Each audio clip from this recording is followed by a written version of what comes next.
오늘 토론회의 사회자를 맡은 저는 서울시 마약대치운동본부 최규혁 부본부장입니다. 인사드리겠습니다. 이번 토론회의 사회를 맡게 되어 아주 뜻깊게 생각합니다. 그러면 지금부터 토론회를 시작하도록 하겠습니다. 그러면 서울특별시의회 김경우 의원님을 모시고 개의사를 듣도록 하겠습니다. 기분이 너무 좋습니다. 혹시나 안 오시면 어떡하나 약간의 불안한 감도 갖고 있었는데요. 이렇게 많은 분들이 우리 지역사회에 마약에 대해서 관심이 많구나 싶은 생각이 드니 너무 뿌듯합니다. 저는 서울특별시의 행정자치위원회 부위원장으로 활동하고 있는 김경우입니다.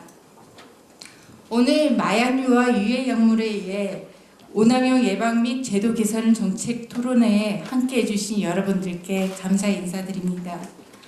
오늘 토론회는 마약류와 유해약물 오남용 폐해에 대한 시민들의 이해와 관심 그리고 예방 활동에 대한 적극적인 지원을 하며 우리가 사회에서 마약류의 유혹에 빠질 수 있는 시민들을 보호하고 건강하고 행복한 사회가 될 수 있도록 사회적 공감대를 형성하는 자리입니다. 우리나라는 2017년 6월 26일부터 처음 세계 마약 퇴치 날을 정했습니다. 마약류 등의 오남용의 위험성에 대해 사회적인 관심과 경각심을 높이기 위해 마약류에 대한 여러 가지 활동을 쭉 해왔습니다. 저 또한 저희 아이가 3살 때 아이들을 대상으로 의약품 안전 사용 교육을 쭉 해왔었거든요. 그러다 보니까 중학생이 된 저희 딸이 저보다 약에 대해서 좀 더 잘합니다. 제가 약사 출신이긴 하지만 가끔 가다가 걔가 약 상자를 막 정리해서 날짜가 제대로 돼 있는지, 지난 약은 없는지, 지난 약 같은 경우에는 쓰레기통에 버려야 된다는 게 머릿속에 박혀 있더라고요. 그런 걸 보았을 때 이 교육이란 게 얼마나 중요한가. 어렸을 때부터 예방 교육을 받아온 저희 아이 같은 경우는 벌써 이게 몸에 배어갖고 자연스럽게 그런 행동을 하지 않나 싶습니다. 그런데도 불구하고 최근에 뉴스에서 보면 연예인들, 유명인사들에 대한 마약을 사용해갖고 마약 투여뿐만 아니라 일반인들도 프로포폴이라고 졸피된 이런 마약 불법 약품을 사용함으로써 각종 사고가 끊이지 않고 있습니다. 뿐만 아니라 인터넷에서 마약류 의약품을 쉽게 구입할 수 있다는 문제점도 우리 사회 청소년이나 젊은이들에게 무방비로 노출되고 있습니다. 마약은 한번 사용하면 중독이라는 무서운 길로 갈 수 있습니다. 심지어는 목숨까지 잃을 수 있습니다. 근데 우리는 보통 마약하면 추상적인 의미로 중독이라고만 생각하고 있습니다. 그의 심각성에 대해서는 무지로 정보나 여러 가지 예방에 대한 교육이 없었기 때문에 거기에 대해서는 생각지도 않고 홍보조차도 꺼리고 있는 상황입니다. 지금은 마약사범 1만 시대를 가고 있습니다. 마약 청정국이라는 말은 옛말이고 우리 일상 깊숙이 들어와 중독의 위험이 있는 우리 자신과 우리의 미래 아이들을 지켜야 할 때입니다.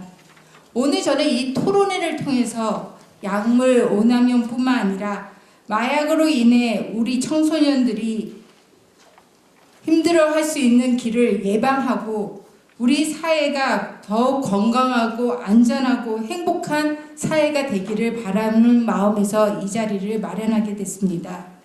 오늘 토론회에 참석해 주신 여러분들과 토론회에 토론자로 와주신 토론분들, 그 다음에 발제분들, 분들이 통해서 우리가 앞으로 나가야 할 길이 어떤 길인지를 허심탄회하게 이야기할 수 있는 자리였으면 하고 오늘 참석해 주신 여러분 모두께 감사 인사드립니다. 감사합니다. 이어서 서울시 마약퇴치운동본부 한동주 본부장님의 환영사를 듣도록 하겠습니다. 마약퇴치운동본부 본부장을 맡고 있는 한동주입니다.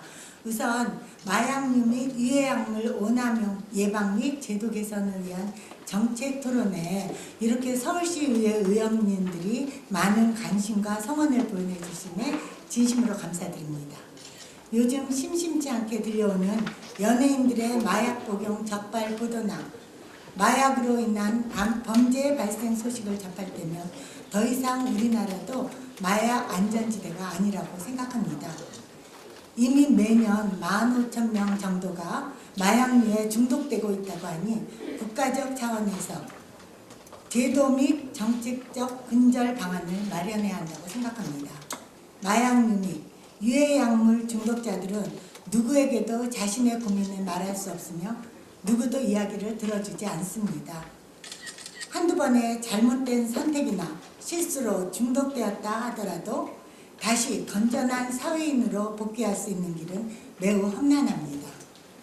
중독으로부터 벗어나는 일은 중독자 자신의 문제이기도 하지만 의료 및 심리학적 관점과 사회복지적, 형사정책적 관점 등 여러 가지 차원에서 이들을 돕는 일은 우리 사회와 국가에 주어진 책무라고 생각합니다. 이들만의 문제가 아니라 우리 모두의 문제라는 것입니다. 마약류 및 유해약 및 오남용을 줄이기 위한 핵심 활동은 예방 및 치료, 재활입니다. 수요가 없으면 공급도 줄어들 수밖에 없기 때문입니다. 이것이 서울시 마약 퇴치 운동본부가 존재하는 의미입니다. 이렇게 좋은 자리에 오늘 서울 행정자치위원회 김경우 부위원님과 서울시 마약 퇴치 운동본부가 공동으로 주관하는 마약류 및 유해약물 오남용 예방 및 제도 개선을 위한 정책 토론회가 서울특별시 마약 정책에 대한 새로운 방향을 제시하는 매우 뜻깊은 자리가 되길 기대합니다. 마지막으로 정책 토론회에 참여해 주신 모든 분들께 진심으로 감사드리며 앞으로 아낌없는 격려와 조언 부탁드립니다.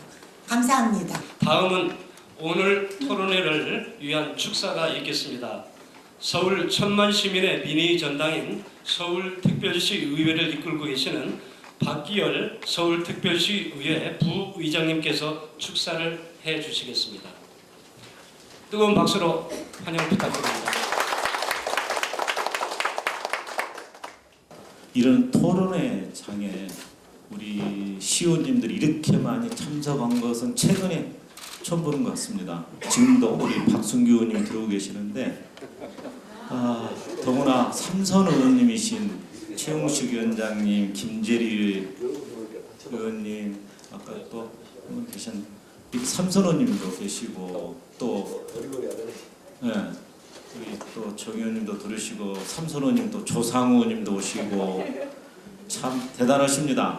이것은 우리가 굉장히 중요하게 여기는 우리 그 마약류에 관련해서 우리 가까이 꼭 연예인들만이 아니고요. 저는 그런 생각도 해봤습니다. 우리 아이들이 마약류라는 개념은 아니지만 어렸을 때부터 이런 것이 정립되지 않으면 술을 과하게 마신다거나 담배를 많이 피워서 여기는 우리 장윤홍 교육위원장님도 와 계시고 하지만 본의원도 교육위원회 있었는데요. 우리 서울시의 고등학생들이 흡연으로 인해서 퇴학을 당하는 학생들이 1년에 몇 명이나 될까요? 깜짝 놀라실 겁니다. 초등학교, 중학교는 의무교육이라 퇴학이 없는데 고등학교부터는 퇴학이 있습니다. 제 기억으로는 37명, 아니 97명, 100명 가까이 됐습니다. 그러면 그 아이들이 퇴학을 당하고 어디로 가겠어요? 우리 기성세대의 책임입니다. 그것은 가정교육의 문제만이 아니라 우리 사회인으로서도 우리 교육의 입장에서도 책임입니다. 작게는 이것도 마약, 그러니까 그것을 끊지 못하는 것이 이것도 일종의 마약이 아닌가 하는 생각을 해보는 것이죠. 그래서 이렇게 굉장히 우리 김경우 부위원장님께서도 교육이 중요하다 이렇게도 말씀하셨지만 누가 뭐라 하겠습니까? 우리 아이들의 안전에 대해서 사회적으로도 우리가 굉장히 중요한 이런 토론을 갖는 게 참 감사하기도 하고요. 또 이번 기회로 인해서 우리 서울시 의회나 서울시에서도 좀 더 적극적인 정책을 좀 개발하고 또 조례를 제정이나 개정해서라도 우리 아이들이 특히 아이들의 이런 마약류 관련된 접근성을 좀 차단하고요. 우리가 보호를 해줘야 될 의무가 있다 이런 생각을 해봅니다. 그리고 오늘 이 자리에 참석해 주신 우리 한동주 마태 서울시 마태 본부장님 그리고 장재인 한국 마약퇴치운동본부 이사장님 그리고 또 여기 오시니까 오늘 참석해 주신 토론도 하고 계시는데 우리 최기혁 서울시 마약퇴치운동본부 부본부장님 그다음에 오늘 발제를 해주신 박규래 아주대학교 약학대학 교수님 김기영 희귀흡출수약품센터의 부장님 또 윤명 소비자 시민 모임 사무총장님 윤중식 서울시 마약퇴치운동본부 부본부장님 그리고 서울시의 시민건강국의 보건의료정책과장님이신 박유묘 과장님 그리고 또 우리 김경호 의원님께서 직전 동작구 약사회장을 역임하셨는데요. 각 구에서 오신 약사회장님들 감사드립니다. 특히 동작구 출신인데요. 저도 동작구입니다. 그래서 우리 동작구 출신 의원들이 김정한 의원님, 유영 위원장님 네 분이 다 오셨어요. 네, 이런 경우 사실 쉽지 않은데 아무쪼록 네, 우리 의원님들뿐만이 아니고 이 자리에 계신 모든 분들 좀 더 관심 갖고 우리 아이들부터 사회 나가서는 우리 서울 시민, 대한민국 국민들이 마약으로부터 안전한 그런 토론회가 되었으면 좋겠습니다. 항상 감사드리고요. 서울시 의회를 방문해 주신 여러분들께도 감사드립니다. 항상 좋은 일만 많으시고 가정에 또 사회에 모두 건강한 하루가 되셨으면 좋겠습니다. 고맙습니다. 이어서 다음은 서울특별시의회 행정자치위원회 문영민 위원장님의 축사가 있겠습니다. 네, 여러분 반갑습니다. 서울특별시의 행정자치위원회 문영민 의원입니다. 마약류, 또 약물이 유용하기도 하지만 남용을 하면 몸에도 해롭다. 그런 해로운 것들을 개선하고 제도를 바꾸는 일이 오늘 가장 정책 토론의 핵심인 것 같습니다. 또 우리가 약을 이용해서 우리 건강은 유지할 수도 있지만 오남용을 하면 오히려 독이 된다. 마약도 필요할 때는 필요합니다. 또 치료에 필요하기도 하지만 과용했을 때, 또 상습적으로 했을 때 문제가 오지 않느냐 이런 것을 터득시키고 여러분들에게 인지시켜주는 것이 마약 퇴치 또는 유해 약물의 오남용을 방지하는 일이다 해서 시적절한 토론회가 아닌가 싶습니다. 국민들은 모든 것을 다 느끼지는 못합니다. 모든 것이 다 뭐 내 몸에 유의하겠지. 그러나 해로운 것도 상당히 많다 이런 생각을 하고 또 어떻게 보면 약품을 취급하는 여러분들이기 때문에 그 부분에 대해서는 어느 누구보다도 타의 추종을 불허한 여러분들이 아닌가 그렇게 싶어서 옛날에는 약만 팔면 됐지만 파는 것이 목적이 아니라 팔리는 약이 여러분의 건강을 유지할 수 있다는 것도 보여주는 것이 우리 약사에서 하는 분들이기 때문에 유득이 우리에게 하고 동창인 엄마가 서울시 약사회장을 맡고 있기 때문에 의미가 더 크다 그런 말씀도 드립니다. 하여튼 우리 김경우 의원 같은 경우에는 품앗이를 잘하는 것 같아요. 이 토론회도 품앗이거든요. 토론회에 많이 온 것 보면 김경우 의원이 처신을 토론회의 참석률이 높아서 우리 의원님들이 누구누구 구분할 것 없이 품 들어놓은 것을 품 받는 날이다. 이런 생각을 해볼 때 우리 김경우 의원이 의회 활동을 하면서 얼마나 의원님들하고 유대관계를 잘했으면 이렇게 많은 의원님들이 참석했겠느냐 하는 데서 의미를 더 두고 싶다 그런 말씀도 드립니다. 아무튼 오늘 이 자리가 우리 국민 건강을 위해서, 아니 우리 서울 시민들의 건강을 위하고 우리 학생들의 건강을 위해서 마약류와 또는 유해 약물을 취급하는 입장에서 보면 그런 것들이 남용되지 않도록 제도를 바꾸고 개선해서 우리 서울시의회나 서울시가 함께 건강을 유지하는 시민으로 거듭날 수 있도록 노력했으면 좋겠다 하는 말씀 드리면서, 오늘 토론회에 참석해 주신 모든 분들은 물론 오남용도 하지 않지만 건강 유지하면서 늘 즐겁고 행복한 마음으로 이 삶을 이어나갔으면 하는 바람도 같습니다. 오늘 이 토론회가 여러분들의 유익한 날이 되시기를 진심으로 기원해 마쳤습니다. 고맙습니다. 이어서 마약 없는 세상, 건강한 국가 만들기 위해서 매진하고 계시는 한국마약대치운동본부 장재인 이사장님의 축사가 있도록 하겠습니다.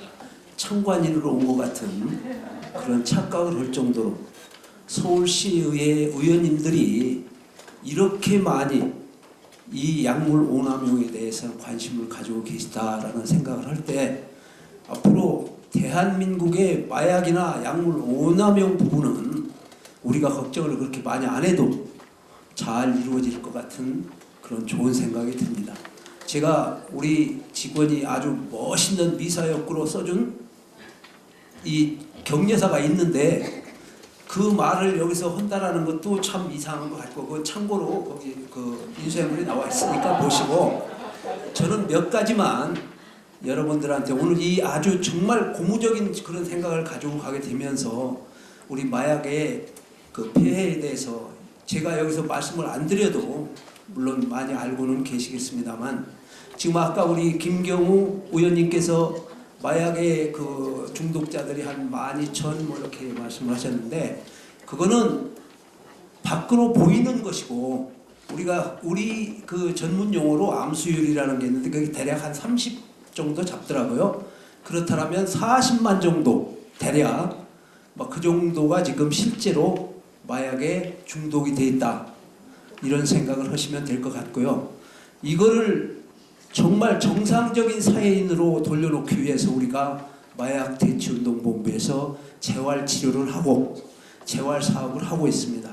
근데 그게 오늘 여기 정말 많은 서울시 의원님들이 오셨기 때문에 제가 여기서 간곡히 부탁을 하나 드리겠습니다. 서울시 마태본부가 너무 열악합니다. 물론 저희도 마찬가지긴 하지만, 그러나 앞으로 마약의 피해가 연구자, 여기 그 전문 교수님들도 계시지만 연구원분에 따라서 사회적 비용이 대략 한 3조에서 6조 정도를 이렇게 논문에 표시를 하시더라고요. 그 많은 비용을 우리가 조금만 들여서라도 예방을 하고 재활을 하면 분명히 우리는 마약 없는 건강한 사회로 분명히 바꿀 수 있을 것이다. 이런 아주 자신감을 오늘 여기 계신 많은 의원님들 앞에서 제가 얻었습니다. 분명히 서울시는 잘 되리라고 저는 확신합니다. 그래서 여러 의원님들께서 많이 좀 도와주시고, 오늘 박기열 그 부회장님께서 부의장님이시죠? 오셔가지고 여기 참석을 하시니까 앞으로 여기 계신 많은 의원님들이 협조를 해가지고 우리 서울 마태본부가 잘 될 수 있도록, 그래서 서울시가 건강하고 그래야 우리의 미래가 있다고 저는 봅니다. 그래서 제가 써온 그런 인사말보다는 우리 현실을 좀 말씀드리고, 그리고 오늘 이 자리에서 좀 제가 좋은 감정을 가지고 갈 수밖에 없는 이런 분위기가 너무 좋아서 제가 좀 약간 이렇게 업됐습니다, 지금 기분이. 죄송합니다. 하여튼 그래서 앞으로 여러분들이 많이 도와주시고, 또 여기 제가 이렇게 면면을 보면 많은 분들이 다 아는 분들이 많습니다. 그래서 같이 힘을 합쳐서 우리 대한민국이 건강한 나라로 갈 수 있도록 여러분들이 도와주실 것을 간곡히 부탁드리고, 오늘 이 자리에서 참석해 주신 많은 분들의 건강과 행운을 기원하겠습니다. 감사합니다. 안녕하십니까. 마약류 유해 약물 오남용 예방 및 제도 재건을 위한 정책 토론회 자장을 맡은 행정자치위원회 김경우 위원입니다.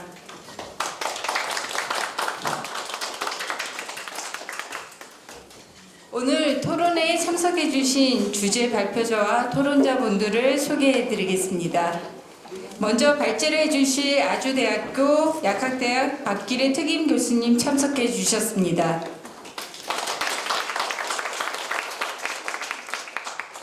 다음은 토론자를 소개해드리겠습니다. 희귀필수의약품센터 박김기영 부장님 참석해 주셨습니다. 김기영 부장님은 플로리다 주립대 팜리를 졸업하시고 한국화이자 제약회사에 근무를 거쳐 현재는 한국희귀필수의약품센터 부장에 취임 중에 계십니다. 다음은 소비자 모임의 윤명 사무총장님을 참석해 주셨습니다. 윤명 사무총장님은 현재 의료기기위원회 및 건강보험공단 산생협의체, 한약발전협의체, 중앙약사심의위원회, 의약품부작용심의위원회, 중앙응급의료위원회 위원으로 활동하고 계십니다. 서울시 마약퇴치운동본부 윤중시 부본부장님을 참석해 주셨습니다. 윤중시 부본부장님은 서울대 약대를 나오셨고 현재 약사 전용 맵인 궁금할 때 약문 약답을 운영하고 계시며 서울시 마약퇴치운동본부에서 예방 및 학술 부본부장직을 맡고 계십니다. 끝으로 서울시 시민건강국 박유미 보건의료정책과장님 참석해 주셨습니다. 이상으로 소개를 마치고요. 그러면 우선 박기래 교수님부터 주제 발표를 듣도록 하겠습니다. 주제 발표 시간은 20분 내외로 해주시기 바랍니다. 오늘 이제 발제를 하도록 부탁을 받았는데요. 제가 이제 하도록 같이 어떤 문제점들이 있는지 고민을 해보도록 하겠습니다. 버닝썬 사건이 어떻게 보면은 이제 우리 국민들을 마약이 얼마나 위험한가에 대한 얘기를 이제 다시 한번 생각할 수 있는 좋은 기회였다고 생각을 하고, 정책을 하는 사람들의 입장에서는 그동안의 마약 정책이 단속 위주였거든요. 그래서 단속을 하다가 이제는 이게 단속으로는 안 되겠구나 라는 생각을 이제 하게 된 겁니다. 그래서 이 단속으로는 안 되니까 그럼 어떻게 해야지? 예방교육해야 되고 그 다음에 치료 제한도 같이 넘어가야지. 그렇게 하려고 하면은 어떻게 해야 될까라는 얘기를 이제 할 수밖에 없는데, 더 놀란 건 여러분들이 이제 공부 많이 하셨잖아요. GHB가 여러분들한테 그냥 너무 쉽게 와닿았어요. 이게 뭐 감감이야 이런 식으로 이제 들어오게 됐고, 그 다음에 이제 너무 우리 주변에 너무 쉽게 들어온 것 중에 하나가 우리 주변에 있는 사람들이 이 마약에 너무 많이 노출되어 있다라는 얘기를 이제 하게 된 거죠. 그 마약 하는 사람만 그냥 지 혼자 마약 하다가 그냥 정말로 꼬꾸라져서 죽는 경우가 많다라고 생각을 해서 피해자 없는 범죄다 이렇게 얘기를 했고, 그래서 그들만의 어떤 지하 세계에서 그냥 살다가 죽도록 한다라는 얘기가 이제 그동안에 있었죠. 그런데 이제는 아니라는 거죠. 결국은 이 마약만 하는 사람의 문제가 아니라 마약하는 사람이 옆에 있으면 GHB에 노출되고 요새 젊은이들이 많이 쓰고 있는 파티약물 뭐 이런 것들도 결국은 우리 주변에서 마약 유두라라는 얘기를 하게 된 겁니다. 그래서 이제 그러면서 이 마약들이 굉장히 다양해졌어요. 신종 마약들도 굉장히 많이 늘어났고, 요새는 젊은 중학생 애들이, 진짜 어린 애들이 허브 마약을 사용한다라는 것들이 밝혀졌어요. 또 하나는 여기서 이제 이렇게 보면은 이 그래프가 뭐냐면은 40세 때가 정점인 거는 사실이에요. 그런데 이 숫자가 20세 때에 굉장히 많아졌다. 그 다음에 10대 때도 많아졌다라는 얘기를 이 대검에서 발표하고 있는 마약 백서에서도 알려진 거죠. 근데 이제 이런 유해성 약물들이 마약만 있냐? 아니라는 거죠. 우리 마약류 그러면은 마약도 있지만은 향정신성 의약품들이 굉장히 많이 있습니다. 향정신성 의약품이 불법 향정신성 의약품들도 있지만은 의료용 향정신성 의약품들이 굉장히 많이 사용되고 있고, 이 의료용 향정신성 의약품이 마약류 사범의 향정신성 의약품이 마약류 사범의 80% 이상을 차지하고 있다는 거죠. 그런데 그 중에서도 의료용으로 사용되는 것들도 지금 너무 오남용되고 있다라는 얘기를 이제 하고, 그 다음에 여러분들이 너무 잘 알고 있는 술, 담배, 카페인, 다이어트약, 그 다음에 몸짱약, 그 다음에 우리 흔히 이제 알고 있잖아요. 공부 잘하는 약. 거기에 이제 해피몰룬, 뭐 이렇게 본드, 뭐 이런 것들까지 우리 주변에 이 마약류들이, 그 다음에 중독성, 유해성 약물들이 많이 있더라는 거죠. 그런데 이제 이런 것들이 그동안에는 각 부처마다 자기 할 일들은 다 법을 만들어가지고 타워로 있었어요.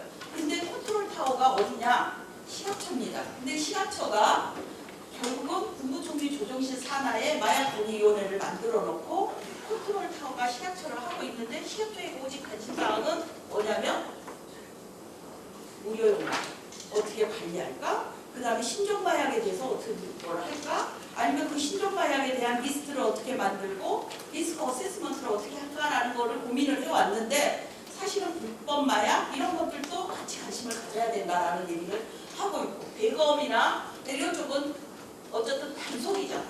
두 번째 법무부는 일단 마약 사범으로 들어오면은 그 다음에 그 사람들이 기소유예자 다 빼주고, 그 다음에 교육 받아야 하는 사람 빼주고, 들어오는 사람에 대해서 어떻게 치료하고 그 다음에 뭐 관찰할까라는 것들을 고민하고 그 역할을 하고 있는 거죠. 그 다음에 교육부에서는 반기별로 2시간씩, 그 다음에 안전약물에 대해서 안전교육을 하자라고 하고 있어요. 그렇지만은 마약에 대해서는 손을 놓고 있었죠. 그 다음에 여성가족부에서는 청소년 관련 보호법 대상으로 해서 청소년들, 그 다음에 여성부 가족들, 뭐 이런 것들에 대해서는 했지만 아닌 거죠. 복지부는 중독, 치료 이런 쪽으로 했지만 거의 뭐라 그럴까? 요람에서 무덤까지 많은 것들을 해왔어요. 그렇지만은 마약은 식약처에다가 한국마약대체운동본부를 넘기면서 거의 손 놓고 있다시피 해왔잖아요.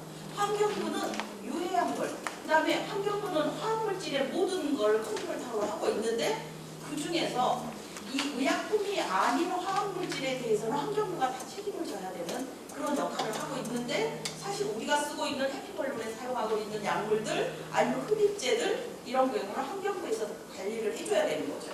그 다음에 국세청은 이런 식으로 행안부에서는, 그 다음에 예산을 주고 있는 경제부 이런 쪽에서 각자의 역할들은 하고 있지만 컨트롤 타워는 없었고, 그거를 얼기설기 엮어야 하는 이런 일들은 못 해왔다라는 얘기를 할 수 있습니다.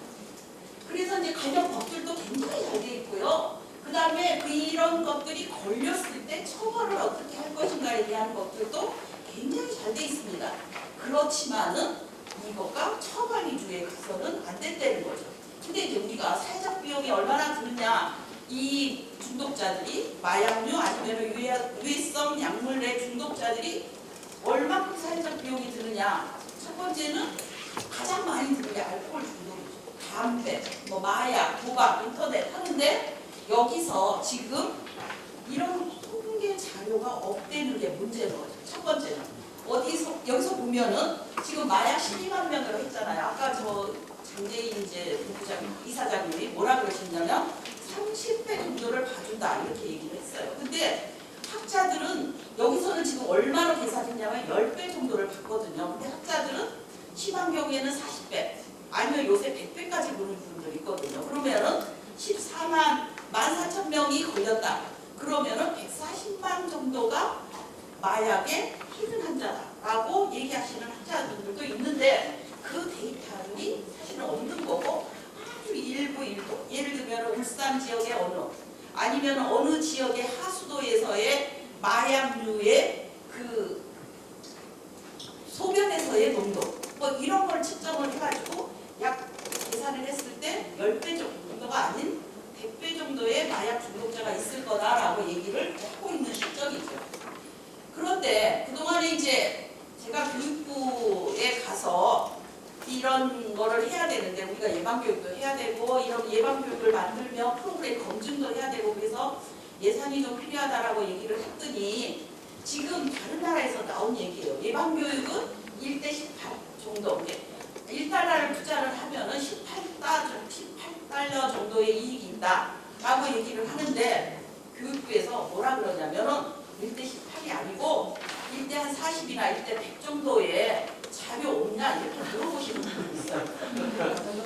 물론 저도 1대 100짜리를 찾아오면은 참 좋겠는데 아직은 최대로 나온 게 1대 25짜리는 치료에서 나온 게 있고요. 1대 18은 예방교육에서 나온 자료가 있습니다. 그래서 1대 18 정도의 하나를 투자를 하면은 18의 이익을 얻을 수 있기 때문에 예방교육이 굉장히 중요하다는 얘기를 하는 거죠. 그래서 이제 저희가 저한테 주어진 시간이 사실은 20분밖에 안 됩니다. 그래서 제가 먼저 문제점들을 얘기를 하고 시간이 남으면 제가 이제 하고 싶은 얘기를 조금 더 하려고 합니다. 첫 번째는 인식차가 너무 커요. 마약하는 사람들에 대해서 단속 처벌만 하지 말고 이제는 예방교육도 해야 되고 예방교육하고 그다음에 이양 중독자들을 어떻게 해야 돼요? 치료 재활을 해야 돼요. 근데 복지부 예산이 치료 비용이 얼마이냐면 8,600만 원 갖고 없습니다. 이 8,600만 원 갖고 치료를 하면은 2명 치료가 안 돼요. 그래서 마약 중독자들은 어떻게 치료를 해야 되냐? 자비로. 그 다음에 나는 돈이 없어. 근데 꼭 필요해. 라면 검사가 그걸 써줘요. 치료 이 사람을 해줘라. 국가 돈으로 해줘라. 라고 하면은 2명밖에 할 수 있는 사람이 없는 거죠. 우리 마약으로 처벌받는 사람이 14,000명인데 2명밖에 국가 예산으로 처벌할 수밖에 없다라는 얘기를 한다는 거는 굉장히 이제 문제점이죠. 두 번째는 지금 우리가 유해성 약물에 대한 교육들은 많이 하고 있어요. 그렇지만 마약에 대한 교육은 최근에 고등학교를 중심으로 해서 마약 교육 해줄 수 있느냐라고 문의가 오는 수준이에요. 근데 예방교육하고 다른 중독성 물질하고 다르게 마약 교육은 굉장히 다른 눈높이로 접근을 해야 돼요. 첫 번째는 마약은 심리적인 접근이거든요. 그래서 이 사람들한테 마약 교육을 할 때 첫 번째는 뭐냐? 자존감을 높여주는 일. 니네는 굉장히 귀중한 사람이야. 니네는 굉장히 훌륭해. 그렇다고 마약에 대한 거를 처음부터 가서 마약은 이렇게 위험하니까 마약 쓰지 마 라고 한다고 걔네들 귀에 들어오겠어요? 아니래. 그래서 유엔이라든지 이런 쪽에서 우리나라하고 마약 교육 프로그램을 만들고자 하는 경우가 많이 있어요. 제가 유엔에 갔을 때 유엔에서 저희하고 같이 그 프로그램을 만들어서 그 프로그램을 만들고 교육을 해보고 그거를 다시 그 평가를 하고 그 다음에 피드백을 해서 다시 하자라는 제안을 받은 적도 있어요. 이런 식으로 이 마약 교육이 초등학교 때부터 지금 우리가 해왔던 유해성 약물하고는 조금 다른 접근으로 들어가줘야 된다. 그리고 그거는 한 번에서 끝나는 게 아니라 아주 낮은 저학년에서부터 시작해갖고 반복적으로 해줘야 된다라는 것들이 굉장히 중요하다는 거고, 세 번째는 이 마약에 대한 오남용 교육은 누구부터 시작해야 되냐? 물론 청소년, 어린이 이때부터 시작을 해야 되지만은 학부모에 대한 교육이 굉장히 중요합니다. 왜? 마약을 하고 있는 경우에는 학부모가 가장 빨리 눈치를 챌 수 있어요. 그래서 학부모 교육이 굉장히 중요한 거고, 또 하나는 마약 중독자의 가족 교육. 이것도 굉장히 중요해요. 왜? 마약은 정신이 피폐되어 있기 때문에 가족이고 뭐고 없거든요. 내가 지금 피폐되어서 내가 직장을 팽개치고 내 주변에 있는 사람들을 괴롭혀서 돈을 뺏어서 그거를 돈을 갖고 와서 나는 마약을 해야 되는데 가족이 눈에 들어오겠어요. 그렇기 때문에 가족에 대한 교육이 굉장히 중요합니다. 그리고 세 번째는 우리 사회가 굉장히 열악해요. 저희가 서울시에서 작년도에 예산을 받아서 서울 시내에 있는 대학생 1,548명을 가지고 그걸 해봤어요. 그랬더니 우리가 흔히 하는 얘기로 인서울에 있는 대학에 다니는 학생들이에요. 그런데 이 학생들 보고 첫 번째, 너 행복하냐? 건강하냐? 부모하고의 관계는 어떠냐? 라고 물어봤을 때 나 건강하다라고 생각하는 사람 평가의 수치보다 낮았어요. 행복하냐? 낮아요. 외롭냐? 외롭다고 얘기해요. 왜 이래야 되는 거죠? 우리 사회가. 아니 20대 때 정말 꼭 말아야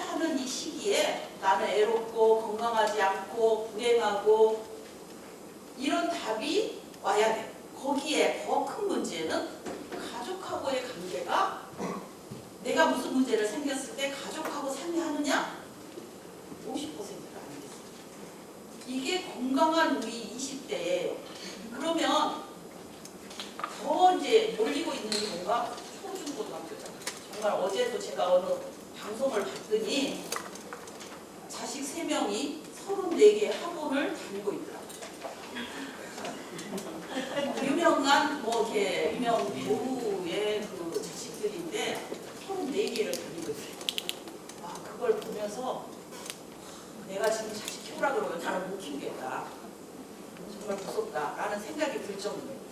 우리의 지금 우리의 어떤 사회적인 어떤 현상들이 약물 중독자를 계속 양산하는 방향으로 몰고 가고 있는 거 아닌가라는 생각을 하고 있습니다. 그래서 이게 가정의 일부. 우리 IMF가 우리 사회에 던진 가장 큰 문제 중에 하나는 가정이, 그 다음에 가장이 실직할 수 있다. 그 다음에 가장이 실직하면 가정이 파괴될 수 있다는 거를 우리는 너무 잘 봤잖아요. 이런 것들이 이제 문제가 있었고, 두 번째는 예방교육이라든지 재활교육을 해야 되는데 그동안에 우리 사회에는 예방이나 재활교육을 어떻게 사회에다가 맡겨놨냐면 자원봉사자이죠. 그래서 NGO 단체, 그 마약 해치 운동본부 아니면 각 지부에다가 이것들을 거의 다 맡기는 수준으로 해왔죠. 이 자원봉사자라는 거는 저도 이제 그 마약 해치 운동본부에서 일자 그 서울시 마약 해치 운동본부에서 일부 일을 하고 있지만 이 교육이라는 게 시스테믹하다라고 자신 있게 얘기할 수 없는 거죠. 왜? 프로그램을 만들고 그 프로그램이 만들어진 거를 평가를 받고 그 평가받은 것들을 다시 피드백을 해서 그게 정말로 어떤 결과가 나왔는지에 대한 것들이 나와줘야 되는데 그렇지 못하다는 거죠. 그래서 우리는 이 교육들이 결국은 이 자원봉사자 중심으로 이루어지는 것들이 결국은 시스템한 어떤 제도적으로 돌아가줘야 된다라는 얘기를 하는 거죠. 그 다음에 이제 그런 일들을 하다 보니까 마태본부가 결국은 대한약사의 후원 아니면은 일부 이제 대학에서 아니면 고등학교에서 이제 그 하죠. 그 다음에 또 하나는 이제 다행스럽게도 금연에 대한 교육이 금연세를 받게 돼서 그걸로 해서 국민건강증진법이 이렇게 나오고 거기에 따라서 효과를 이제 굉장히 많은 돈을 투입을 하다 보니까 금연에 대한 것들은 국민들이 굉장히 많이 인식을 하게 됐고 수치로도 아주 잘 나와요. 그래서 2020년에는 국가에서 담배를 피고 있는 사람들의 수치가 결국은 29.9% 아래로 떨어뜨리고 싶다라고 했지만 29.9%까지는 아니지만은 30% 중간 아래로 떨어진 것은 사실이에요. 그래서 이런 교육들을 하기에는 결국은 예산이 어떤 공식적인 예산이 들어가줘야 된다라는 얘기를 이제 하는 거죠. 세 번째는 이런 교육을 하기 위해서는 우리는 너무 많은 기초 데이터가 없는 거예요. 아까도 얘기했잖아요. 우리가 마약 몇 명이냐? 단속 인원은 14,000명이에요. 근데 아까 그 암수라는 표현을 했는데 이제 히든 환자는 몇 명이냐? 어떤 사람은 30%, 어떤 사람은 40%, 어떤 사람은 50% 없는 거예요. 그리고 어디에다가 우리 흔히 하는 얘기로 근거 기반의 연구도 해야 되고 근거 기반의 연구를 해야 되는데 이런 데이터들이 너무 없는 거예요. 그러면 이런 데이터들을 만들려고 해야 되는 거예요. 그래서 이런 데이터들이 이제 굉장히 중요한 거고 그 다음에 이런 우리가 이제 교육 대상을 그러면 초, 중, 고등학교 아니면 아까 말했던 가족 뭐 이런 경우에 해당하냐? 사실은 아닌 거예요. 우리 흔히 하는 얘기로 교통 관련 종사자들 한번 생각해보자. 누구냐면 항공기 조종사들. 그거는 6개월마다 한 번씩 자체적으로 하고 있어요. 그런데 이제 기차에서부터 시작해갖고 택시까지 하고 있나요? 안 하고 있어요. 이 사람들이 결국은 어떻게 보면은 무기에 해당하는 차를 가지고 안전을 정보하고 있는 거죠. 그 다음에 또 하나, 의료기관 관련 종사자. 마약이라든지 유해성 약물 쉽게 다루고 있잖아. 이 사람들에 대한 교육이 거의 이루어지지 않고 있다. 그 다음에 또 하나는 특수직단이죠. 병원, 아니 군인, 아니면은 공무원. 이 공무원 집단들도 굉장히 어떤 형태 정도로 지금 노출되어 있는지, 아니면 이 사람들이 어느 정도의 그 교육을 받고 있는지 아무 데이터들이 없대라는 거예요. 이런 식으로 우리가 이런 데이터들이 전혀 없는 상태에서 정책이 나온다는 것은 굉장히 어렵다라는 얘기를 하는 거고, 그렇기 때문에 이제 단기적으로 우리가 하는 거는 이런 유해성 약물이라든지 이런 것들을 예방하고 치료 제한을 할 수 있는 기관을 육성을 해줘야 된다. 거기에다가 굉장히 많은 예산을 투입해줘야 된다라고 얘기를 하고, 아까 말씀드렸듯이 이런 것들이 프로그램을 개발을 하고 시행을 하고 평가를 받고 피드백을 해서 하는 이런 프로그램들, 아니면은 강사에 대한 것들에 대한 양성, 그 다음에 재교육, 이런 문제들도 같이 이제 들어가 줘야 된다라는 얘기를 하는 거고, 그러기 위해서는 장기적으로는 국가 마스터 플랜이 나와줬으면 좋겠다라는 얘기를 하고 있습니다. 그래서 물론 이제 그 버닝썬 사건으로 마약 예산은, 국가 마약 예산은 늘게 되어 있어요. 그래서 뭐 이제 식약처도 그렇고, 그 다음에 뭐 여러 가지 기관들이 마약 그 버닝썬 사건을 통해서 마약 예산을 확보하고 있는 노력들을 지금 현재 많이 하고 있는 걸로 알고 있지만, 결국 이런 마스터 플랜이 나와줘야 되겠다라는 얘기를 합니다.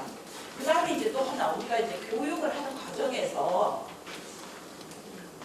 대마가 합법화됐다, 그래서 대마 좀 피워야 되지 않냐라는 얘기를 많이 이제 물어봅니다. 근데 우리나라는 작년 12월 달에 합법화를 했어요.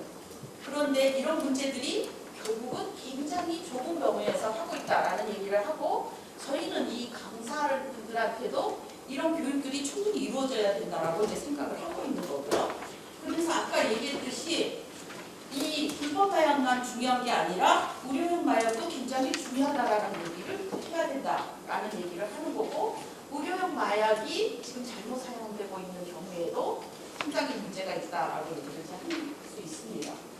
우리가 이제 중독 얘기를 이제 하기 위해서는 아까 이런 우리 경동맥을 통해서 BBB로 올라가줘야 되는데, 이런 것들이 결국은 중독하고 직접적인 연관이 되고 있어서 우리가 보면은 이 똑같이 이 술, 마약, 그 다음에 니코틴, 컴퓨터 게임 중독, 이런 것들이 모두 다 아크벤스 행위라는 데서 도파민이 나오면서 문제가 되는 거잖아요. 그래서 이런 것들이 결국은 중독하고 직접적인 연관이 된다라는 얘기를 할 수밖에 없는데, 금연사업은 제가 잠깐 언급을 했고요. 저희가 아까 이제 잠깐 얘기를 했듯이 작년도에 서울시에서 용역사업을 받아서 연구를 해보니까 정말 행복하지 않고 심리적으로 외롭다라는 이제 답들이 있었고, 그 중에서 이제 음주에 대한 얘기를 물어봤더니 음주 경험이 있냐? 그 다음에 지금도 음주를 하고 있느냐 물어봤더니 75% 정도가 술을 먹고 있다라고 얘기를 해요. 국민이 술을 먹고 있다라고 답을 하는 경우가 한 50% 조금 넘어가거든요. 근데 청년들이 굉장히 많은 술을 먹고 있다라는 거에 좀 놀랬고, 그 다음에 13세 이하의 음주 인구도 2.7%가 나왔다라는 거가 이제 좀 놀랬는데, 왜 술을 먹냐라고 얘기를 했더니 뭐 이제 여러 가지 친구 공유랑 뭐 이제 이런 것도 있는데 스트레스 해소를 했어. 그다음에 누구랑 먹었냐? 혼자 먹었다라는 게 굉장히 높아서 예, 그래서 아니 제가 정말 우리 그 실장님한테 물어봤어요. 왜 혼자 술을 먹어? 이랬더니 첫 번째 얘기는 싸서요. 집에서 먹으면 술값이 싸서. 근데 왜 집에서 먹어? 그랬더니 먹고 싶어서. 근데 우리 그 도서관 교과서에 의하면 내가 어떤 상황에서 술을 먹고 싶다라고 느끼는 거는 알코올 중독의 시작이다라고 되어 있다. 놀랐어요. 이게 이제 그렇다는 거고. 그 다음에 이제 고카페인을 우리 젊은 특히 이제 중고등학생들이 학원을 많이 가잖아요. 어디 가니까 카페인을 많이 먹는 거에 대한 교육을 지금 굉장히 많이 하고 있는데 고카페인에 대한 것들을 굉장히 많이 먹고 있다라는 걸 놀랬고 그 다음에 저희가 이제 물어봤던 게 파티약물. 파티약물을 물어봤더니 여기서 보면은 사용 경험이 있다라고 답을 한 사람이 4.2%나 돼요. 근데 뭘 먹었느냐? 몰라요. 뭘 먹었는지. 자기가 뭘 먹었는지 잘 몰라. 그래서 그 다음에 어디서 먹었냐? 그랬더니 술집에서 먹었다. 그 다음에 클럽에서 먹었다라는 얘기를 하고 그 다음에 술집이나 클럽에서 시간대에 따라서 다른 약물이 나온대요. 9시, 10시경에 나오는 거, 12시경에 나오는 거, 2시경에 나오는 약물이 별도대로 가격도 다르고 근데 본인은 뭐 먹었는지 모른다. 이게 이제 문제가 있었던 거고요. 그 다음에 몸짱약 다이어트 약을 물어봤더니 정말 좀 놀랬던 것 중에 하나가 멋있게 보이고 싶어서 그 다음에 살을 빼고 싶어서가 굉장히 높았고요. 그 다음에 왜 이제 정말로 그 답을 기타에다 하는데 막 정말 거기다 뭐라고 써져 있냐면 정말로 살 빼고 싶어요 라고. 그래서 우리 사회가 물론 저도 뚱뚱하지만 이 외모에 굉장히 너무 남학생 같은 경우에는 정말 몸짱약, 그 다음에 헬스클럽에서 사용하고 있는 몸짱약, 그 다음에 이 다이어트 약이 우리 사회에 굉장한 하나의 무릎을 많이 던질 수 있을 거. 그 다음에 소위고 부자라는 약에 정말 놀랬던 것 중에 하나는 사용한 적이 없다라고 대답한 사람이 96% 굉장히 많아요. 근데 사용한 적이 있다라고 생각한 사람이 3.6%나 됐는데 그 중에 지금 현재 누가 아직도 사용하냐 그랬더니 14.5%를 아직도 사용하고 있다라고 얘기를 했고요. 누가 했냐 그랬더니 그 중에 20%는 부모가 공부를 좀 잘하게 하기 위해서 매겼다는 거예요. 너무 놀랍지 않아요? 물론 우리가 이제 그동안에 많은 기사들을 봤죠.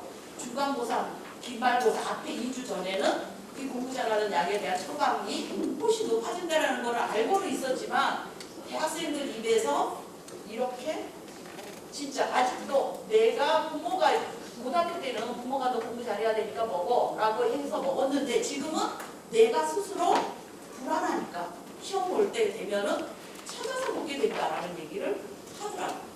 그래서 이런 식의 우리가 갖고 있는 아주 그 조그만 데이터라 하더라도 이렇게 여러분들한테 보여줄 수 있어서 참 다행이라고 생각을 하고요. 그래서 오늘은 제가 이제 여기까지 얘기를 시간이 너무 많이 가서 여기까지 하도록 하겠습니다. 네. 단속 처벌에서가 아니라 사람의 중심의 예방 그리고 숨겨진 마약 중독자에 대한 관리와 필요성을 말씀해 주셨고요. 그리고 우리 유해 약물의 관리 부처의 명확하랑 국가 단위의 컨트롤 타워를 만들어야 되지 않는가에 대한 말씀도 있었습니다. 예방교육의 중심에 사회적 안전교육 학습과 예산 지원이 가장 중요한 거고요. 뿐만 아니라 장단기적인 제도 개선 방안도 말씀해 주셨습니다. 감사합니다. 박기래 교수님 수고하셨습니다. 박수 부탁드립니다. 그러면 기조발제에 대한 토론자분들의 의견을 듣도록 하겠습니다. 참고로 토론 시간은 7분인데 시간이 너무 많이 지체된 경과로 5분씩으로 조금 줄이겠습니다. 참고해 주시고요. 그러면 김기영 한국희귀피스토의약품센터 부장님께서 마약류 및 유해 약물 오남용 방지 및 안전교육에 대하여 발표해 주시겠습니다. 어제도 그렇고 최근에 대마 관련 기사가 굉장히 많이 나옵니다. 어제 기사는 그 한국 대학에서 의료용 대마를 국산화하겠다. 그리고 최근에 캐나다에서는 작년 10월부터 기호연, 그러니까 의약품 대마가 아닌 기호연 대마에 이제 허용을 시작했고, 아시아권에서는 태국에서 현재 이제 대마용 의약품을 생산하고 있습니다.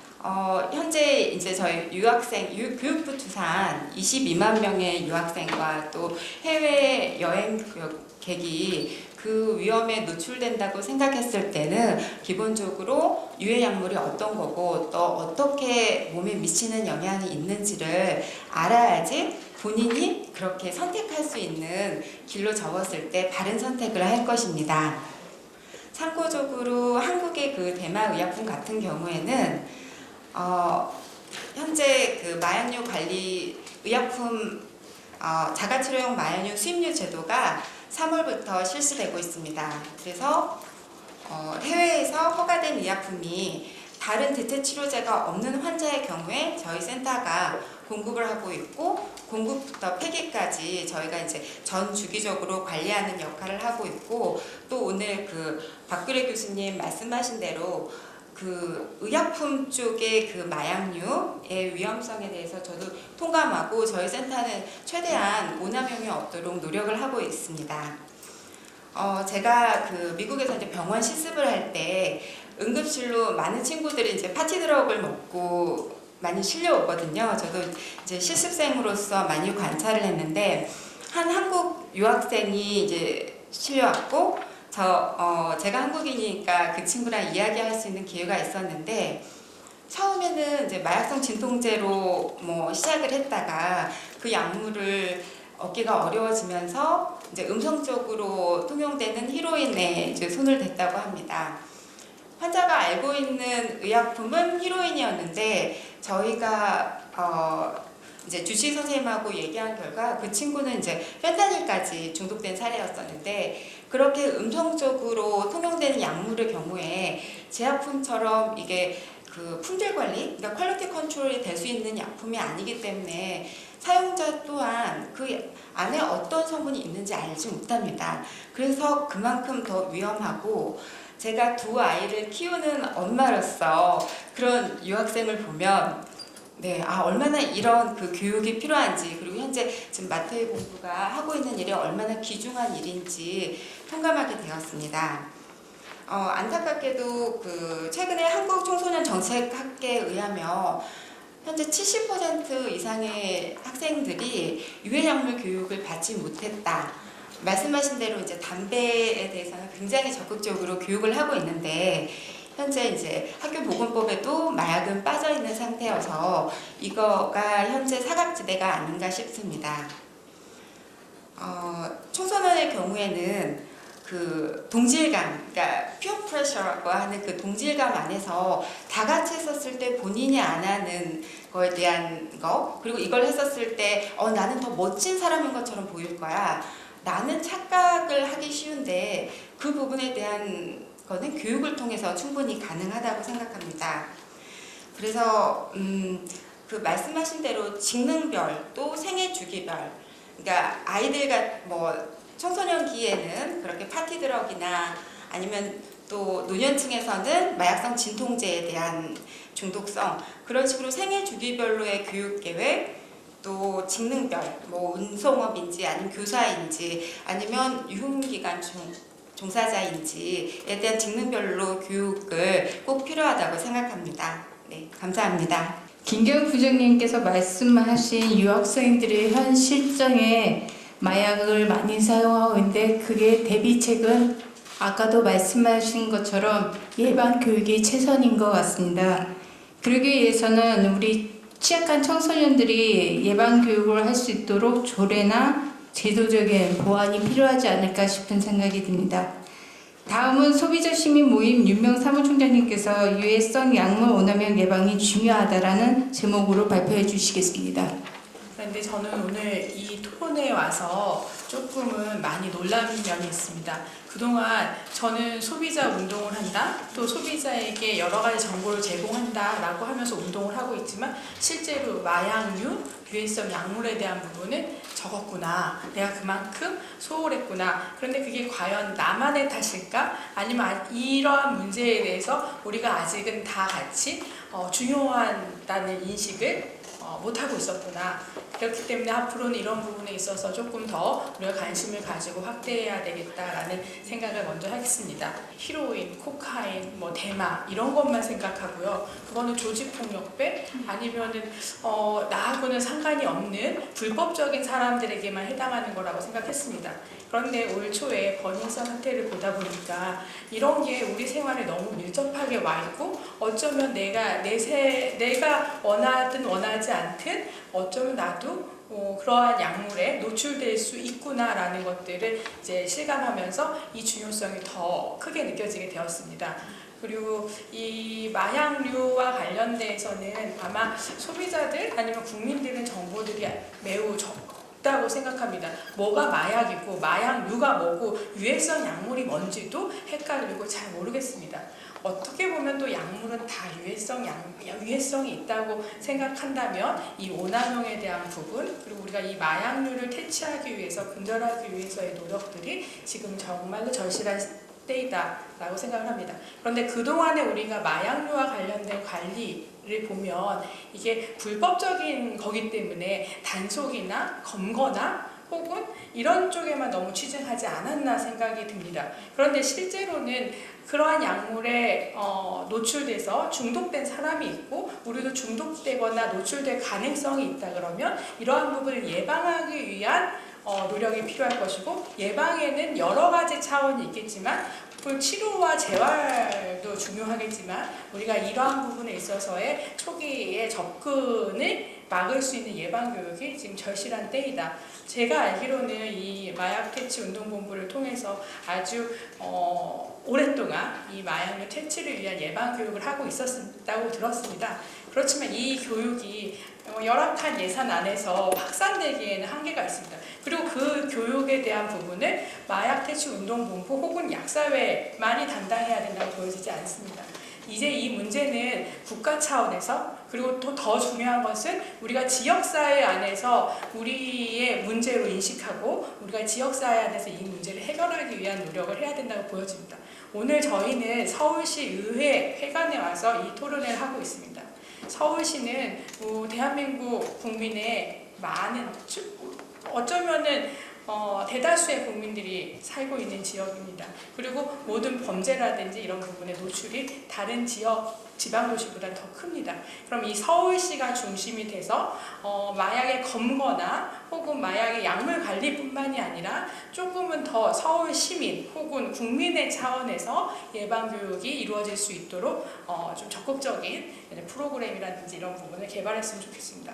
그리고 마약 운동의 이 교육 개발과 관련돼서는 제가 생각하기엔 조금 체계적인 단계를 가지고 누군가는 주도적으로 할 수 있는 기관이 좀 있어야 되겠다. 그게 마약퇴치운동본부가 돼도 좋고 아니면 다른 기관이 돼도 좋겠지만 1차적으로 이건 너무 소극적으로 각자 지역적으로 하기보다는 특별한 프로그램을 만드는 데 조금 더 집중하고 그 프로그램이 실제로 재발이라든지 예방이라든지 이런 데에 효과가 있는 프로그램으로 거듭났으면 하는 바람이 있습니다.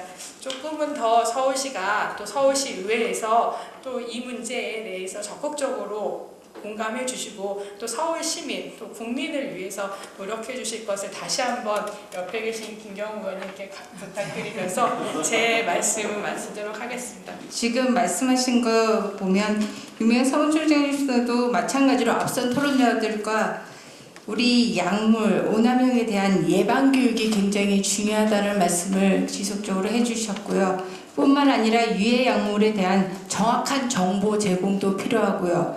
그리고 유해 약물의 종류와 범위, 심각성, 유형에 따른 분류 체계 명확하게 좀 해달라는 말씀이 있었습니다.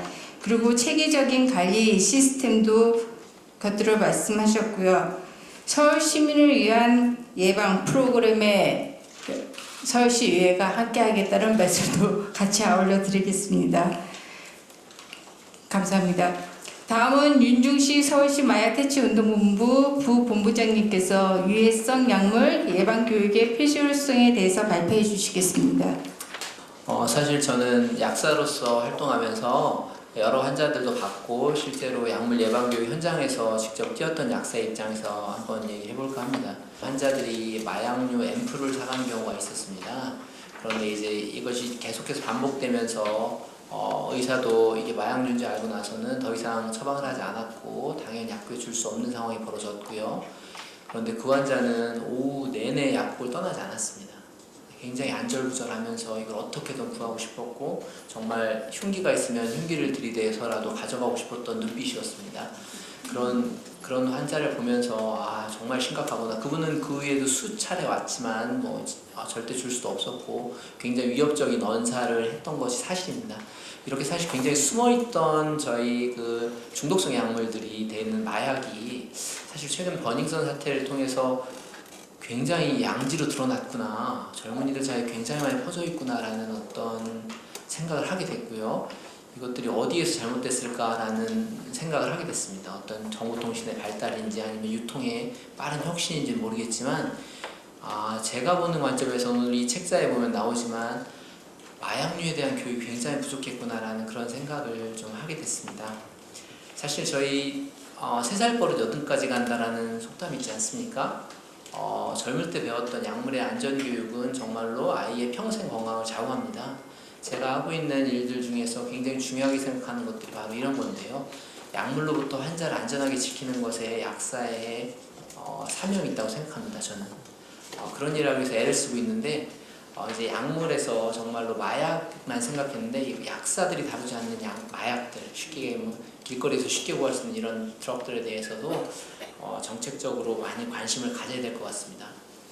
한번 생각해 보십시오. 마약에 중독되거나 또는 알코올에 중독된 다음에 그 중독자들을 치료하기 위해서 우리가 어마어마한 비용을 쓰고 의료비를 지출하면서 정신병원을 세우고 집중적인 치료를 하는 것보다 예방해서 그 사람들이 치료하는 게 훨씬 더 경제적으로 좋고 실제로 비용도 줍니다. 돈도 훨씬 더 아낄 수 있는 방법이고요. 그런 부분에 다시 한번 아셔야 되고요. 더더욱 중요한 건 우리의 안전입니다. 제가 봤던 그 환자처럼 실제로 환각 상태에서 범죄를 저지를 수도 있고요. 최근에 있었지 않습니까? 윤창호 법 나왔잖아요. 실제로 술을 먹고 취한 상태에서 운전을 하게 되면 자신의 손해가 아니고 옆에 있는 사람들에게 해를 가할 수 있습니다. 사회 구성원으로서 우리 공동체들이 가져야 되는 굉장히 중요한 생각이라고 생각합니다. 저희들도 피해자가 될 수 있습니다. 그래서 더욱더 적극적인 우리들의 어떤 예방책이 필요하다라고 생각합니다. 효과에 대해서는 예방교육에 대한 효과에 대해서는 외국에서도 많이 분석이 되어 있고요. 국내에서도 여러 논문 연구들이 되어 있어서 보시면 알 수 있을 것 같고 제가 강조하고 싶은 것은 술, 담배, 환각물질들에 대한 교육은 꾸준히 이루어진 게 사실입니다. 매년 교육의 빈도는 증가하고 있고요. 그로 인해서 실제로 도표에 보시면은 빠르게 술, 담배, 환각물질에 대한 사용은 줄어들고 있습니다. 그런데 2018년도 대검찰청에서 내놓은 마약류 범죄 백서에 보면 아직도 줄지 않는 게 있는데 마약류가 계속해서 증가하고 있습니다. 이건 뭘 뜻할까요? 우리 사회도 이제 마약류에 대해서 경각심을 가져야 되고 이것을 빠르게 제어해야 됩니다. 그래서 포미로 막을 것을 나중에 가르르 막는 격이 되지 않도록 저희들이 잘 준비해야 될 것 같고요. 제가 약국을 하면서 이제 제가 노원구에 있을 때 노원구는 굉장히 열악해서 지역 아동센터가 많이 있습니다. 지역 아동센터라는 건 엄마 아빠가 밖에서 일을 하고 있거나 아니면 한부모 가정이면 엄마가 일을 하면 아이들을 봐줄 곳이 없어요. 그래서 이렇게 지역마다 센터를 지정해서 이렇게 교육을 시키는데 그 아이들에게 교육을 하잖아요. 무슨 얘기를 해줄 것 같아요, 약사가? 어려운 약 얘기 저도 생각했거든요. 근데 그 아이들 눈을 보면, 그 아이들 눈빛을 보면 딱 하나가 있습니다. 그 아이들은 지금은 엄마 아빠가 굉장히 어려운 환경이고 가난하지만 그 아이들은 어마어마한 씨앗이 있어요. 그 아이 안에서 에이브럼 링컨이 나올 수 있고 오바마가 나올 수 있고 안중근이 나올 수 있습니다. 그 아이들을 키워내는 건 저희들의 역할이라고 생각합니다. 그래서 제가 굉장히 존경하는 약사님은 그 교육을 가면 자기는 늘 이런 생각을 한대요. 나는 너희들한테 돈을 줄 수는 없어. 그렇지만 네가 건강하게 너를 잘 지키면서 살아가는 법을 가르쳐 줄게. 이렇게 말씀하신 약사님이 있었어요. 전 정말 많이 공감하고 있고요. 그런 서울시, 그런 역할하는 약사들이 되는 게 정말 좋다고 생각합니다. 한번 서울시, 이 깨끗하고 아름다운 서울시가 한번 생각해 보세요. 뉴욕의 할렘가처럼 변했다고 생각해 보세요. 가장 무서운 게 뭐죠? 미국 하면 총기와 마약 아닙니까? 한번 구석구석에서 마약 중독자들이 이렇게 쓰러져 있고 옆에 주사기가 놓여 있고 한 상황을 생각해 본다면 너무너무 끔찍하더라고요. 서울시가 내거는 슬로건은 함께 만드는 서울, 함께 나누는 서울이더라고요. 한 가지 더 추가하고 싶더라고요. 함께 건강한 서울.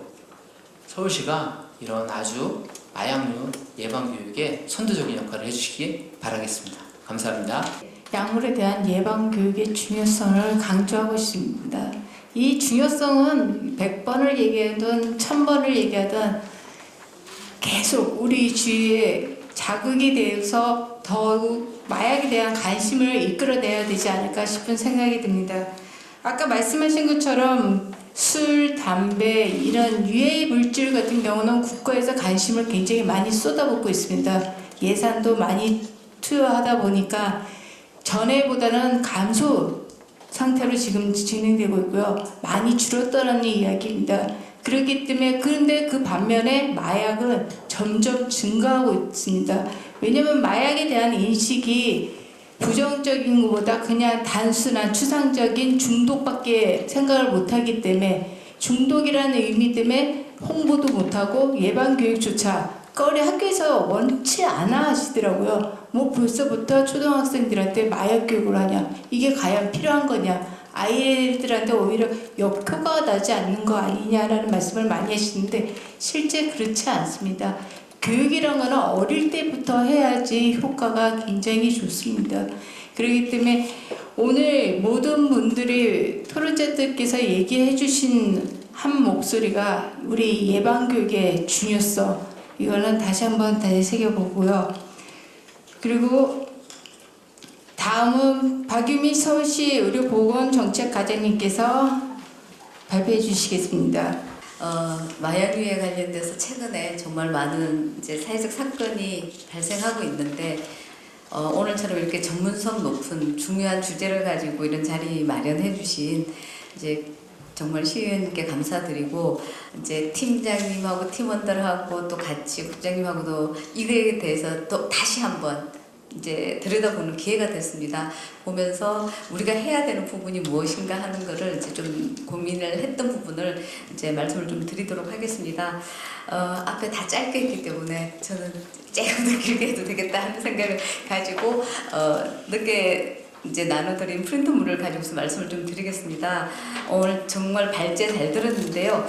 다들 아시고 앞에서 언급하셨듯이 유해성 약물에 대한 법적 사항 같은 걸 살펴보면은 이제 유해성 약물이라고 하는 법령에 근거한 정확한 용어는 아니지만 마약류, 환각물질, 주류, 담배 등 이렇게 포괄적으로 함의한다고 저희들은 생각을 하고 있습니다. 마약류 관리에 관한 법률에서 마약, 향정신성의약품, 대마를 통칭해서 마약류로 정의를 하고 있고 청소년 보호법에서는 청소년 유해 물질로서 마약류, 환각물질, 주류, 담배를 명시하고 있습니다. 그리고 화학물질 관리법 시행령으로 보면은 흥분, 환각, 마취작용을 일으키는 화학물질을 이제 환각물질이라고 하는데 신나, 본드, 부탄가스 같은 것들이 정의되어 있습니다. 왜 이렇게 길게 말씀드리냐면은 이렇게 유해 약물에 대해서 한 가지로 정의가 안 되고 다양하게 정리가 되어져 있듯이 관련되어진 법령도 굉장히 다양합니다. 법령이 다양하면은 그 법령을 가지고 이 사업을 시행하는 이제 부처도 굉장히 다양하다는 것을 말씀드리기 위해서 좀 길게 말씀드렸고요.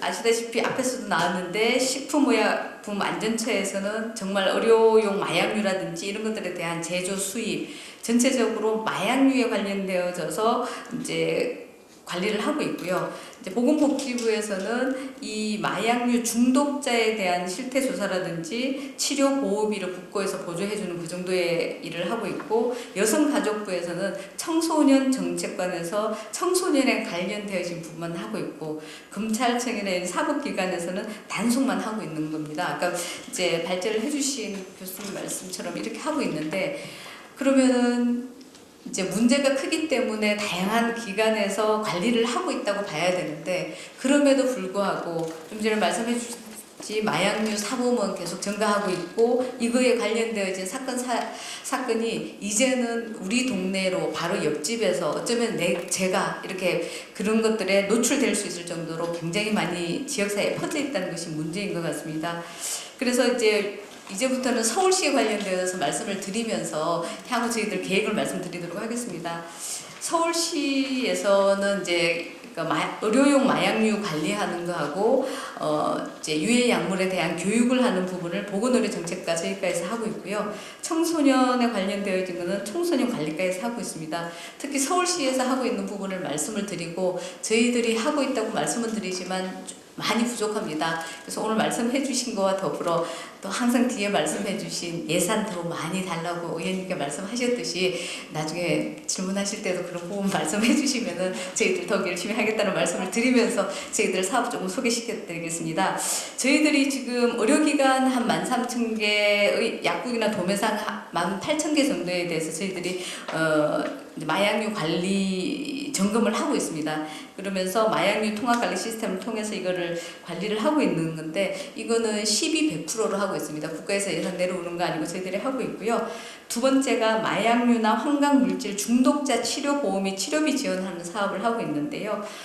지금 이제 서울에는 3곳이 선정이 되어 있습니다. 여기에 가서 치료를 받는 사람들한테 지원을 해주는데 이거는 국비 12, 50대 50으로서 한 1년에 1억 5천의 예산을 가지고서 진행을 하고 있고요.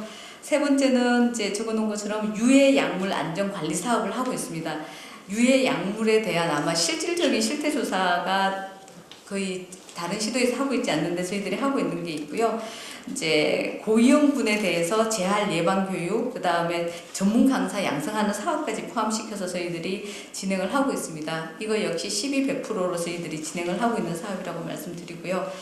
그렇지만 실질적으로 자치단체, 즉 시도에서 추진하는 정책이나 이제 수행 업무에 대해서는 법률적으로 정해놓은 게 없습니다. 제가 오늘 다시 오기 전에 다시 한번 이제 법제처에 들어가서 마약류에 관한 법률을 하고 시행령 시행규칙에다가 시도지사라고 그 안에 있는 검색을 해봤는데 실질적으로 저희들이 하는 거는 국가에서 하는 것에 있어서 같이 규제를 하거나 지도를 해야 된다 뭐 이 정도이지 실질적으로 권한을 주거나 어떤 역할을 수행해야 된다는 구체적인 내용이 없더라고요. 그런 것이 우리 서울시가 뭔가를 추진해 나가려고 할 때 그런 제한이 있다는 것을 말씀을 드리고요. 그리고 마약류 실태조사가 복지부 장관이 5년마다 하고 청소년 유해약물 실태조사는 여가부에서 2년마다 하고 있습니다. 그런데 이 부분에 대해서 저희들한테 우리 서울시에 관련되어진 각 시도에 관련되어진 현황 자료를 저희들이 받아보고 그걸로 뭔가 할 수 있는 그런 시스템이 아니라 이거는 조사하고 난 다음 국가에서 정책을 발표하고 끝나는 걸로 하기 때문에 시도나 시군구에서 활용할 수 없는 이제 실태조사들이 보통 나오고 있다는 거 말씀을 좀 드릴 수 있고요. 그리고 마약류 통합관리 시스템에 관련되어져서도 식약처에서 대체적으로 하고 이제 지자체에서는 이제 저희들이 하는 게 자치구하고 같이 하는 게 재고량이 얼마만큼 있는지 확인하는 그 정도의 거를 활용을 할 수 있지 실질적으로 이것 자체도 크게 저희들한테 업무는 되는데 역할 자체는 별로 없는 상태라고 말씀을 드리고요. 예. 그리고 이제 뒷페이지로 해서 저희들이 또 말씀드리고 싶은 거는 좀 전에 말씀드렸듯이 마약류 중독자 치료는 국비가 50대 50 진행이 되지만 유해 약물 중독자에 대한 치료나 예방에 관련되어져서 국비 지원은 거의 없는 상태입니다. 그리고 청소년에 대한 유해 약물 교육 자체가 원칙대로 하면은 이제 여가부에서 해야 되지만 지금 여기에도 꽤 많이 보건소에서 이제 의약부 팀장님도 계시고 담당자도 계시는데 보건소에서 지금 하고 있습니다. 그것도 이제 국비도 시비도 내려가지 않는 구비를 어렵게 확보해서 진행을 하고 있기 때문에 전체적으로 이렇게 보시면은 이제 그런 생각이 드실 것 같습니다. 국가에서 예를 들자면 마약류 관리에 관한 법률에 보면은 국가의 책임에서 국가가 이런 것들에 관련되어져서 이제 마스터 플랜을 짜서 그거 마스터 플랜 짠 거가 시도로 넘어가고 시군구가 해야 된다는 보통 다른 법률에서는 그 다음 단계가 있는데 우리 이제 이 법률에는 그것이 없습니다. 그러니까 국가에서 그런 부분이 없는 상태이고 각 시도에서 여력이 되는 만큼 사업을 진행을 하고 있고 시군구에서도 여력이 되는 만큼 이렇게 하고 있기 때문에 오늘 이렇게 정책 토론회를 통해서 다른 데는 아니라도 서울시하고 자치구하고는 이 부분에 대해서 좀 더 체계적으로 뭔가가 진행될 수 있는 그런 기회가 됐으면 참 좋겠다는 이제 생각을 하고요. 이제 마지막으로 이 부분에 대해서 그 예산 부분 굉장히 이제 따기 힘든데 예산만큼 예산도 참 중요한데 인력에 관련되어진 부분이 굉장히 굉장히 중요합니다. 이 업무가 단순한 업무가 아니라 전문성이 필요로 하는 이런 업무이기 때문에 이런 부분에 대해서 역량을 키우고 이런 사람들을 좀 더 확보할 수 있는 것 자체도 시의 역할이라고 생각을 하고요. 이제 그런 부분에 대해서 노력하겠다는 말씀을 드리고 마치도록 하겠습니다. 감사합니다. 서울시에서 해야 할 일이 더 많은 것 같습니다. 아까 전에 발표해 주시는 내용을 보니 안 되는 일이 너무 많아갖고 앞으로 해외에 나가야 할 일이 더 많다는 얘기를 역사적으로 들어보는데요.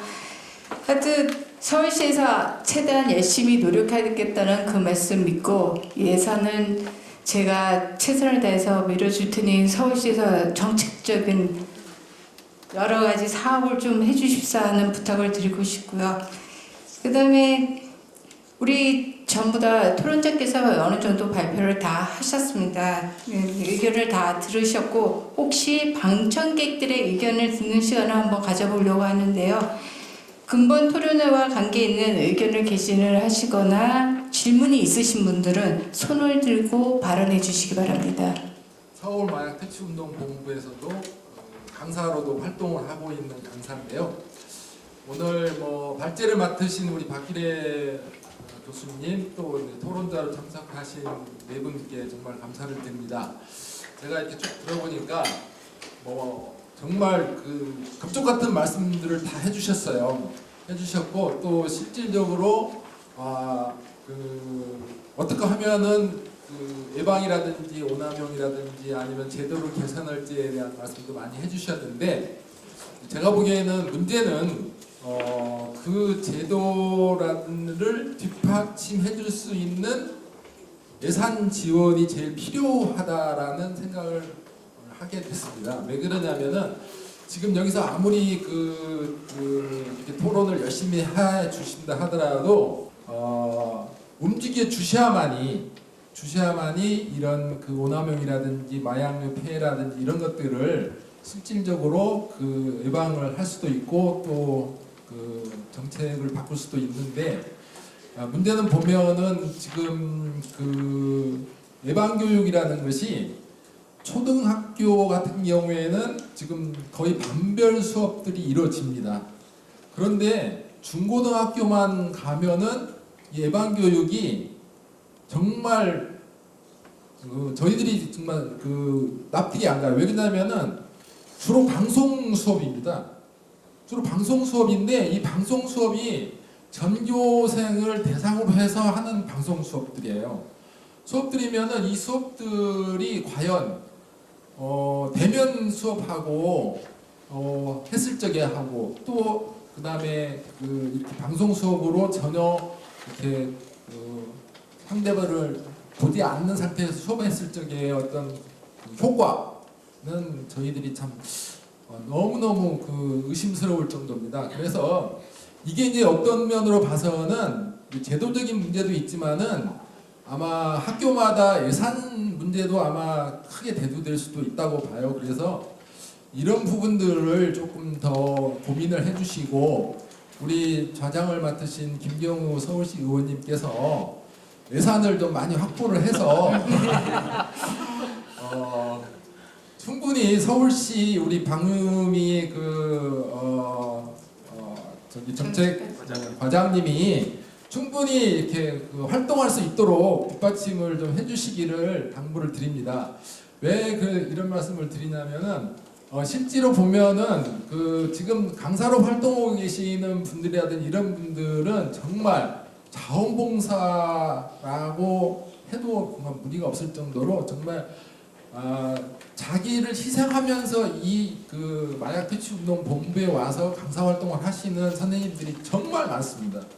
그분들은 정말 어떤 사명감 때문에 하고 있는데 사실은 이 사명감만 가지고는 이런 약물 오남용 교육이라든지 이런 정책이 제자리를 잡아가기는 힘듭니다. 그렇기 때문에 충분한 예산이 확보가 돼야 강사들에 대한 처우도 좀 개선해 주시고 또 강사들 역량 강화 교육도 좀 해주시고 그 다음에 또 새로운 강사를 또 초빙할 수도 있고 하는 문제는 바로 예산, 돈인 것 같습니다. 그래서 이 말씀을 좀 드려봅니다. 그리고 지금 교육이 사실은 이제 중고등학교나 이런 쪽으로 많이 대상이 이렇게 돼 있는데, 실제로 제가 한번 전투 경찰, 말하자면은 경찰서 가서 한번 교육을 한번 해본 적이 있었는데, 제가 물어봤어요. 이런 교육 혹시 들어봤습니까? 그랬더니 한 번도 들어본 적이 없답니다. 그런 교육이 실제로는 보면은 물론 중고등학생들이라든지 초등학생도 중요하지만은 그런 일반인을 대상으로 한 교육, 그 다음에 아까 우리 박규래 발제자께서 말씀하신 중독자 가족 내지는 집단, 특히 이제 군인이라든지 아니면 뭐 이런 특히 이제 학교에서 직접 교육을 담당하고 있는 보건 선생님들에 대한 교육, 이런 것들도 사실은 필요하다고 생각을 합니다. 그래서 그러려면은 아까 말씀드린 것처럼 그것도 또 예산이 있어야만 됩니다. 그래서 이 말씀을 드리고 제 말씀 마치도록 하겠습니다. 고맙습니다. 네, 저희 박유미 과장님도 아주 열심히 일을 하고 싶으신데 여력이 안 된다고 말씀하시니 제가 적극적으로 돕겠습니다.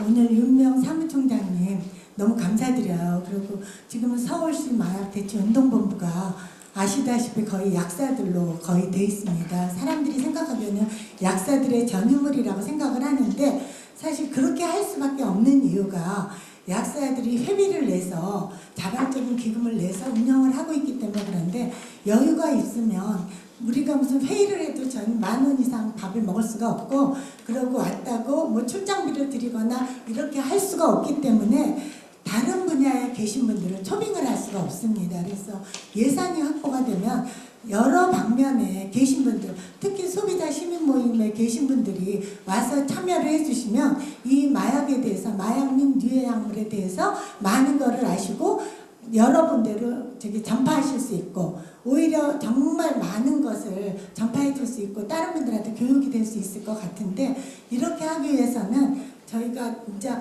소비자뿐 아니라 뭐 여러 군데에서 다들 참여해 주시고 교육에 계신 분들도 참여해 주시고 이러면 저희는 그런 분들이 참여해 주시면 좋은데, 무료로 오시라고 할 수가 없기 때문에 사실 약사분들은 회의할 때마다 무료로 오세요. 그리고 정말 이 교통비 엄청나게 들이면서 와서 무료로 하고 봉사하시고 이러는데, 그런 거를 할 수가 없기 때문에 지금 다른 분야에 계신 분들을 모실 수가 없습니다. 그래서 같이 이사로 들어오실 수 있도록 예산이 많이 편성이 되면 진짜 다각적인 방면으로 모든 분들과 같이 하면서 교육, 소비자 뭐 여러 방면으로 그런 분들을 모시고 함께 나가면 이 마약류에 대한 이런 예방이 굉장히 큰 힘을 받을 수 있을 거라고 생각합니다. 부탁드립니다. 네. 그렇죠. 예방 교육에 있어서 굉장히 중요한 게 예산 맞습니다. 제가 그 이야기는 그전부터 사실 우리가 예방 교육을 안 했던 건 아닙니다. 계속 꾸준히 하고 있는데 확장될 수 없었던 게 예산 부족도 있었고요. 뿐만 아니라 교육을 하되 대변 교육을 할 수 없었던 것도, 사실 대변 교육의 중요성은 누구보다 다 잘 알고 있습니다. 화면을 보고 있으면 그게 얼마나 전달이 될까 싶은 의무점도 들고요. 이렇게 쳐다보고 하는 것도 전달력이 또 떨어진다고 하는데, 이 마약이라는 교육 자체가 쉽게 접근하거나 쉽게 받아들일 수 있는 내용이 아니기 때문에, 특히 어려운 내용이다 보니까 더욱더 대면 교육의 필요성을 느낍니다. 예산 알겠습니다. 다음 질문하실 분 계십니까? 우리 이 박유미 정책과장님께 한번 질문을 드리고 싶은데요. 실제적으로 지금 권위선 사태라든지 이런 부분들이 벌어졌고, 그다음에 많은 과정들이 이제 노출이 된 상태라고 봅니다. 그래서 우리 학생들 같은 경우나 이런 경우는 상대적으로 교육이라든지 이런 부분들이 더 많이 진행되고 있는 걸로 알고 있는데, 실제로 이렇게 좀 취약 지구에 있는 취약 계층에 있거나 아니면 실제로 이렇게 노출이 잘 될 수 있는 유흥업소 같은 경우라든지 이런 경우에는 실제적인 노출 빈도가 굉장히 높을 텐데, 그런 부분들에 대해서 진행하고 있는 부분들이 이미 이제 사태가 벌어졌기 때문에 그런 부분들에 대한 교육이라든지 부분들을 우리 서울시 차원에서 진행을 한 적이 있는지 아니면 진행할 계획이 있는지 뭐 이런 부분에 대해서도 한번 여쭤보고 싶습니다. 지금 이제 아까 유해 약물 이제 교육에 관련되어진 부분 들어갔을 때 저희들이 이제 마태본부 서울 지부에다가 저희들이 이제 그 교육을 이제 그 위탁을 했습니다. 그 일반 시민에 관련되어진 부분, 위험군, 고위험군 이렇게 나눠서 지금 올해 13년부터 지금 계속 교육과 실태를 하고 이제 실태 조사 플러스 이렇게 그 위험군에 관련돼서 교육을 하고 있는 정도로 저희들이 진행을 하고 있고요. 사건이 났을 때 저희들이 가서 사후적으로 그 사람들을 관리하는 거는 지금 현재 시스템적으로는 없는 상태입니다. 제가 마련해야 되겠다는 말씀을 드려야 되는 거죠. 네, 노력하겠습니다. 그럼 마지막으로 질문에 대한 답변이랑 마무리 발언 순서로 들어가겠습니다. 마무리 발언은 박기래 교수님부터 마무리 발언을 들은 후 발표 순서, 아까 토론자 순서대로 마무리 발언을 듣도록 하겠습니다. 저희 지금 서울시 마약 퇴치 운동본부 같은 경우에는 이제 교육 자료를 만들고 있어요. 그런데 제가 이제 그동안에 마약 공부를 좀 해오면서 느꼈던 것 중에 하나는 마약 교육은 폐만 가지고 학생들한테 교육하는 이 시스템은 아니거든요. 첫 번째는 자존감. 니네는 굉장히 중요하고 귀하고 그래서 니네는 이런 약을 사용하면 안 된다라는 자존감에 대한 교육이 우선 이루어져야 되고 그 다음에 마약의 폐에 대한 얘기가 들어가야 됩니다. 그래서 이런 교육들이 그냥 어느 누구가 어느 아주 일부 단체가 교육 자료를 만드는 것 자체가 사실은 조금은 효과를 측정해야 되고 그 교육 자료에 대한 평가가 이루어져야 되고 그거에 대한 평가를 한 다음에 피드백이 이루어지는 이 시스템, 그러니까 순환 논리가 같이 이루어져야 된다라고 생각을 하기 때문에 이런 교육, 마약에 대한 교육 자료는 이 자원봉사 차원에서 할 일이 아니라 좀 시스템적으로 이루어졌으면 좋겠다라는 거를 이제 저는 더 강조하고 싶습니다. 현재 그 대검에서 이제 발표하는 그 이제 적발자를 보면 이제 해년마다 늘고 있고 또 연령대가 저연령화되는 걸 알 수 있습니다. 그만큼 이제 온라인이나 뭐 SNS 실제로 뉴스를 보면 뭐 이렇게 톡 같은 걸로 쉽게 사서 이 친구들이랑 같이 이제 투약을 한다거나 이렇게 해서 이제 적발이 되었습니다. 근데 실제 이렇게 적발을 많이 한다고 해서 우리가 이 마약을 퇴치할 수 있을까요? 전 세계적으로 미국도 그렇고 아주 심각한 미국도 굉장히 그 마약단속국 뒤에서 열심히 적발을 해왔습니다. 현재 미국의 마약 정도는 줄었을까요? 네, 다 아니라는 걸 알고 계실 겁니다. 적발이 중요한 게 아니고 그들이 사회 속에서 역할을 할 수 있는 게 가장 중요하다고 생각합니다. 실제로 이제 유럽 한 국가에서 실험을 했었을 때 지자체에서 이제 그 마약을 하셨던 그 마약 사범으로 불리는 그분이 일자리를 얻었을 때 지자체에서 일정 비율을 이제 보조를 해줬을 때 그분이 지자체에서 안정적으로 이제 그 삶을 영위할 수 있었을 때 실제로 마약을 끊을 수 있었던 케이스가 이미 이제 다른 나라 사례에서 입증이 되었습니다. 이런 예방 교육과 마찬가지로 이미 그 중독된 환자의 재활 교육도 또한 저희 지자체 서울시에서 신경 써야 될 부분이라고 생각합니다. 윤준씨 부본부장님 발언해 주시기 바랍니다. 저는 이렇게 생각해요. 사실 마약류 교육이 굉장히 중요한 건 사실이고요. 그리고 이런 교육을 통해서만 아이들이 마약류에 대한 아니면 약물에 대한 올바른 생각을 가질 수 있는 제가 볼 때 유일한 창구라고 생각합니다. 학교 선생님이 가르칠 수 있는 부분은 분명히 아닌 것 같고요. 그래서 이런 창구를 통해서 아주 어릴 적부터 안전한 약물에 대한 교육을 받는 게 굉장히 중요할 것 같습니다. 저희 아이들에게도 제가 가르치듯이 학교에서도 이런 교육을 받게 된다면 그 아이는 자신의 몸을 보호할 수 있고 이것이 옳은지 그른지에 대한 판단 기준을 어릴 적에 세워주는 게 아주 중요하다고 생각합니다. 그런 부분에서 우리 서울시가 정말로 함께 할 수 있다면 저희는 정말 행복할 것 같습니다. 감사합니다. 교육이 물론 이제 뭐 청소년 혹은 유익 가능성이 높은 집단에 대한 교육이 1차적으로는 접근이 쉽고 효과도 빠르고 해서 중요할 것 같습니다.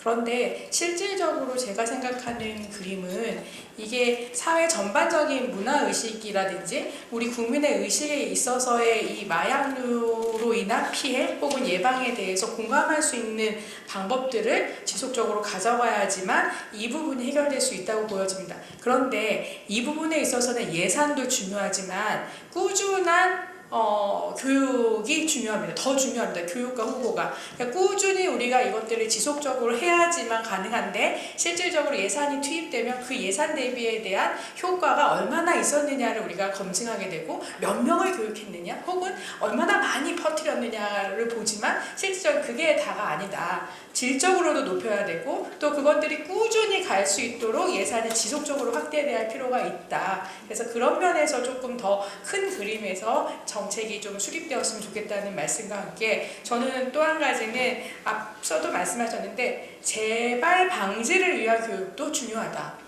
한 번 걸린 사람은 재발할 수가 있는 거고 그 사람들을 지속적으로 관리하는 프로그램이 없다면 이 부분 해결될 수가 없기 때문에 예방교육 안에 재발과 관련된 방지교육도 같이 이제 함께 논의가 되고 진행됐으면 좋겠다는 말씀을 드리고 저는 그래도 오늘 조금은 예산이 확보될 것 같은 기대감을 가질 수 있어서 너무 좋습니다. 실질적으로 그게 현실적으로 이루어질 수 있도록 밖에서 지원하고 노력하겠습니다. 다른 얘기를 많이 말씀드렸는데 예방교육 자체가 저희들이 자치구랑 같이 해온 게 10몇 년이 됩니다.